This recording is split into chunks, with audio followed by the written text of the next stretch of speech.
Greeting, brothers and sisters. Thank you so much for joining us. This is Siloam TV, the Arena of Revival. And my name is Moses Mkare, and today I'm bringing you back to Chain Break. And we have a lot to tell you. We have a lot to discuss today.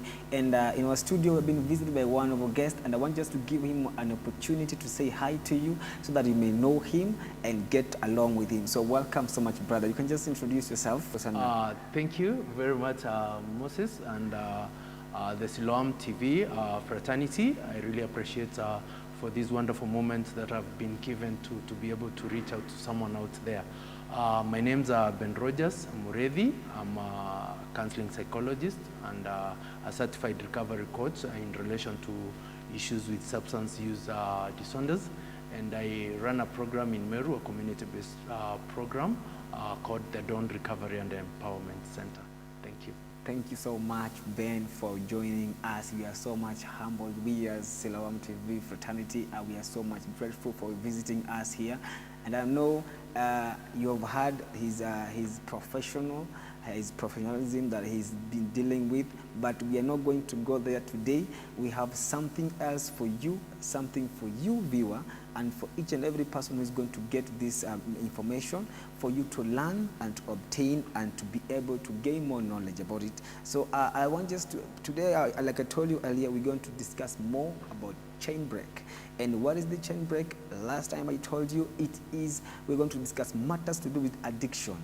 And today we're having Ben here with us, and he's going to discuss with us much more about what kind of addiction was he into. Because you see, he has told you that he is a professional in matters relating to health and all those issues. But now we're going to discuss about his journey before he became what he is right now.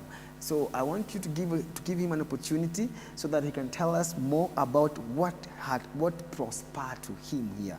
But before that, let's get his background. So Ben, thank you so much. Now, you've told us your preference, but we love you to give us a brief history.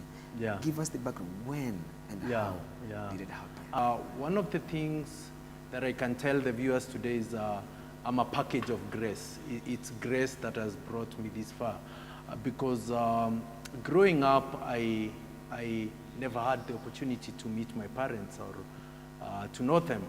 And the people I grew with, I thought they were my parents until one fateful day I learned that these were my grandparents.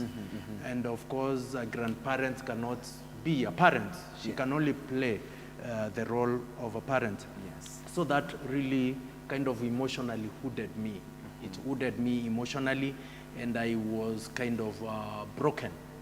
But no one knew about it. It's only me who was struggling with it, because now I had so many unanswered questions. Why did my mother leave me? Who is my dad? And deep inside there were all those wounds. Okay. And this person being my grandmother, she could not relate well to me, with me as a parent. So I started noticing some gaps. Yes, I'm eating, I'm clothing, and I'm going to school. But emotionally and psychologically, I'm wounded. I am crying inside. So when I got to high school, I was looking for a sense of belonging. I wanted to be identified with something. Exactly. You see, at teenage or adolescence, these young people are struggling with identity. It's a stage of identity and confusion. Find yourself and trying to put yourself in a position of being known. Exactly. I want to be known. I want to have someone listen to me. So that is when I got into the Form 2.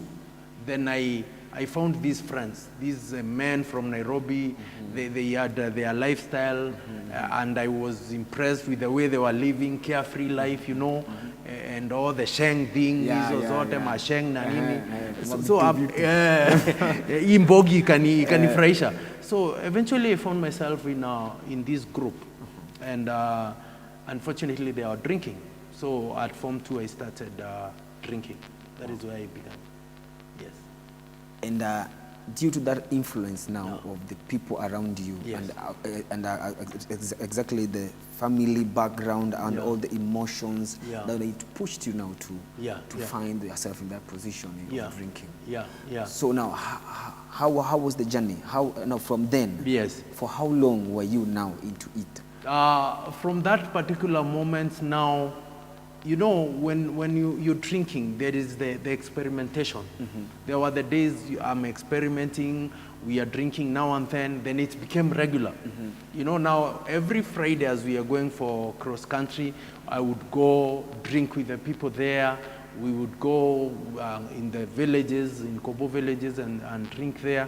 And slowly, I didn't realize that I was being sucked into this unending hole. It was like a hole, because the more I tried to satisfy the emptiness, I mean, the more I tried to fill the void, the emptiness in me, the deeper the hole went. Exactly, you know. exactly. But at that particular moment, I couldn't see it because of the peer pressure. You know, I became a clown in high school, you know, joking about everyone and everything. And slowly I was getting hooked into alcohol and bangi. Okay. Slowly I was getting into alcohol and bangi. And because I didn't care about home. I didn't care about... Because there's no one to be accountable to. Yes, you know, my grandmother knows, umeenda shule, umerudi, mumefunga, mtafungua lini, a period. So even she didn't realize the changes that were happening to me. I think my grandparents realized that I'm drinking after 4 years. Wow. Because I would come very late at night, sleep, and then oversleep. I wake up kitu saa saba. I don't want to be seen. The hangovers are still there. The hangovers are still there. So eventually I was in the high risk stage. You know, when you get to the high risk stage is where now you can even steal to drink, whereby now you can drink at very wee hours of the night. You don't care. I would walk in the middle of the night, you know, I would wake up at 5 to go and look for a drink. Fortunately, I managed to complete high school with that same cycle. But something had happened to my grades. Yes. My grades had gone down. And, but then that time I didn't realize. And I think I didn't even care.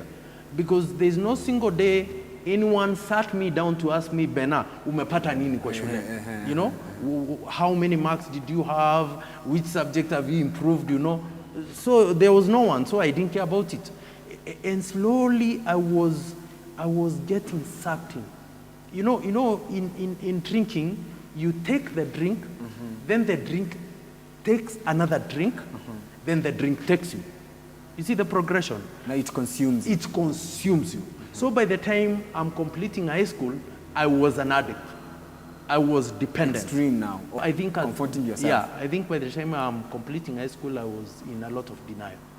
Yes. Okay, so now, after completing high school, did you proceed to the university, or it ended there because of grades now and alcoholism and everything? Yeah. I did not go to college. The reason? I got a grade of C+. No, I think I had tried. But then from the way I was brought up and with my surrounding, they knew Ben is a very sharp student. He's a very sharp kid. So for me to get a C+, all I got were negativity, because I was a very sharp boy. I was a very intelligent boy when I was small. And now here, all of a sudden, my grade is looked at as failure. So I accepted I'm a failure. And I didn't even start looking for college. So now I started drinking heavily. Extreme now, you know. And then I didn't have anyone to guide me on how to look for a college. Yes. Or to do anything. Yes, Ben, you haven't joined the campus. I had no one to guide me on how to get a college and to enroll in a college. So I got into real drinking, you know, and I drank a lot because there was no future. I think I was blank to my future. So for so many years I drank, you know, stealing my grandmother's maize, you know, selling my clothes. You sold your clothes? Yes, you know. To drink? To drink. Okay. Now, you know, I'm in the dependence stage. I sold my clothes to drink. Mara ingine, I look around and I'm seeing makuku, ninachukua zile mayai. From your home or from my neighbors? grandmother's place. Okay. The beautiful thing, sijaiba nje. Nilikuwa naiba kwetu. You see? So I started. Now it reached a point where my grandmother realized there's something wrong with me.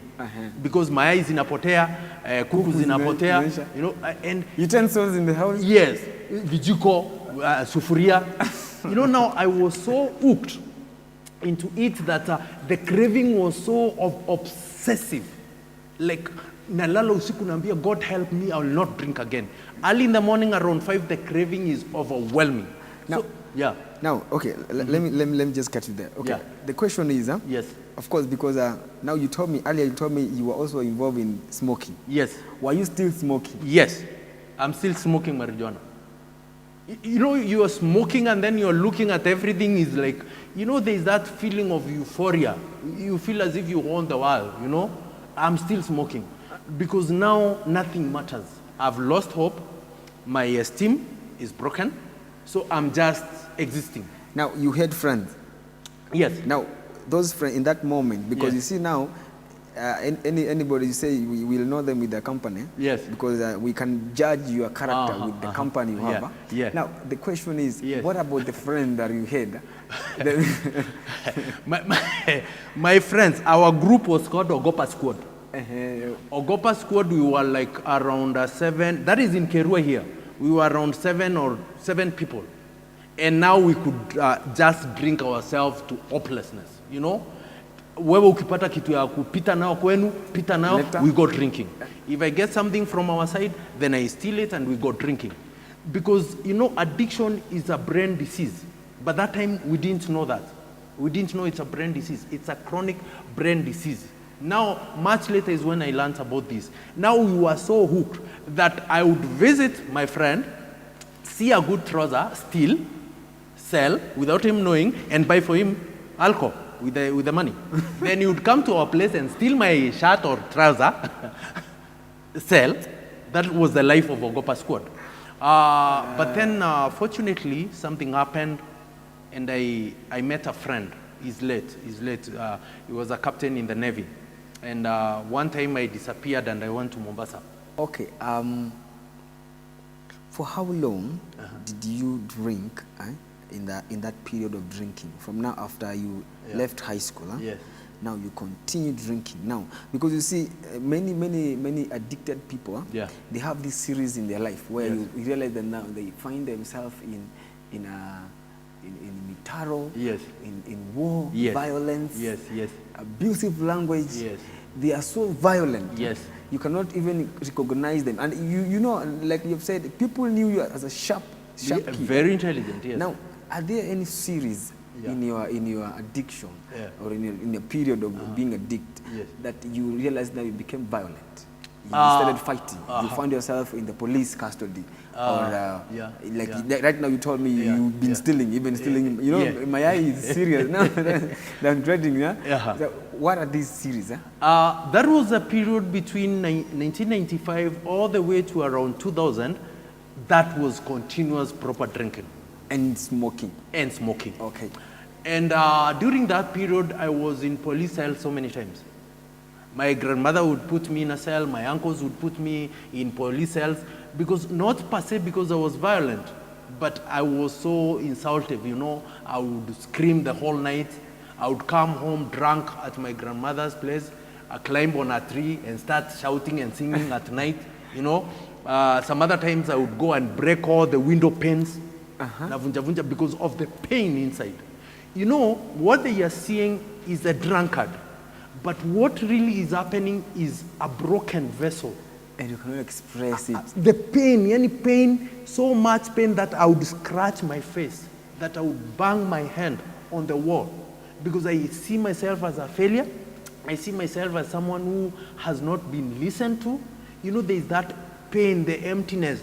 And then I'm introduced to like 3, 4 fathers, you know. This is your dad, then a few years down the line, no, we think it is this one. And now I'm wondering, how can I be... It's very confusing. Yes, it's confusing me. So I'm so broken, I'm so sick. I'm so sick of the world. I'm so sick of myself. you know. So saa ingine I threaten kuchoma mahindi, with that only nafungwa cell, you know, na threaten mahindi yote nitachoma, napelekwa cell. I find myself there a whole week. I won't be taken to court. And now that is also paining me. If you guys really, you have a case, why don't you take me to court? You know? You just keep me in the cell. Yeah, you just keep me for no reason. Just and then because I'm drinking. Yeah. And some of them, these my uncles who are taking me to the cell, they are drinking. So I'm seated in the corner there, in a police cell, especially Kerua, and I'm wondering, why aren't they inside here? Because also they are drinking. The same caliber. Yes, you know. And then I went to Siloam, to my aunt, who I took as my mother. Then I started drinking. You know, that is a progressive way of drinking from 95 to around 2000. Now I went to my aunt, also, kwa polisi. I've been to so many cells. And I remember one time even I was taken to the CID office and nikaweka huko 3 days, all because of drinking. Now, were you married that period? No, I'm not married. It was just you and it was me and the world. Fun. It was me and the world. Okay. It was me and the world, you know. And you realize now, in 1998, I met this Navy officer, Charles is late. Then he took me to Mombasa Polytechnic. And now things happened. When I arrived in Mombasa Polytechnic, yes, my family had given me money for fees, but they hadn't given me money for hostel. Okay. Because I was supposed to go and meet my uncle, who was a Navy officer, and he would organize where I would be sleeping. Okay. When I arrived at ferry, to cross to Likoni, then go to Mtongwe, I hear this man who is shouting kwa bus, ya jeshi, nimeenda Eldoret. Now, here I am in Mombasa. Alone? Alone. First with time? Only the fees. No, I think it was the second time. Nikona only fees, and I'm going to school. So what do? I got into a club. You drank the whole money? I drank. But eventually I got into college, to fast track. I got into college, and then my seatmate was the son of one of the drug peddlers in Mombasa. So now I had the opportunity to get the money, to get alcohol. All I had to do was to go to Kongwea, get good mirror for him. Now, why am I doing all these things? There's something I want you to get, Moses. It's not because I love this lifestyle. It's not because I love alcohol. It's not because I'm so proud of what I'm doing. Deep inside, I'm broken. Now it has become a coping mechanism. I'm trying to cope with who I have become. I'm trying to cope with my broken life. You know, my life is so broken that kuna shida. Eventually, I was kicked out of that college where we started selling drugs. Sikumaliza. I think a year down the line, I was kicked out. Sikumaliza. Because now we have become peddlers, tunauzia wanafunzi, we are selling drugs in college. I'm being sent, peleka huku, I've become a courier. And then eventually something happened, and these people disappeared. One night I'm going to their home and I found a lot of police in the compound, so I also disappeared. And now that the flow of the money, ikaisha. And now niko shule. So umaskini ikaanza kwa shule. I have nothing, and now it's to beg for food, and I was kicked out of the place, nilikuwa nalala, so I started sleeping in the street in Mombasa. Okay, for now, at that period, after now college meisha? Yes, college meisha. Now after that period, I'm in the street in Mombasa. There's a place called Ganjoni, where there are so many buses. So I would stay there, because knowing the mabasi zinaenda tu, so nakaa pale. Then I go to Mwembe Tayari during the day, help those people who are selling miraa. You know, by that time, I am still in denial. Sijakubali, mimi ni mlevi. Sijakubali, I have a problem. I'm still in denial. You know the way you think you're punishing the world. I'm punishing the world. And I have so many unanswered questions from my childhood. There are so many things that I haven't come to terms with. So one day, nikanguka kwa street, Mombasa. And this lady found me, and she put me in a bus, and I was brought to Meru. Now I went back to the village, Kerua, and joined the Ogopa squad. You went back again? To the Ogopa squad. Okay. Okay? By now, the Ogopa squad has become notorious. Machicken haziwezi pita kwa hizo barabara. Hakuna. Yes, sitaki kuwataja majina. Machicken hazipiti manini, whatever we could find. So I sank deep. I want to tell you something. You can see how transformed he is. Huh? And there's much to come. So just hang out there. We are taking a short break, then we'll be back in a short while. Thank you.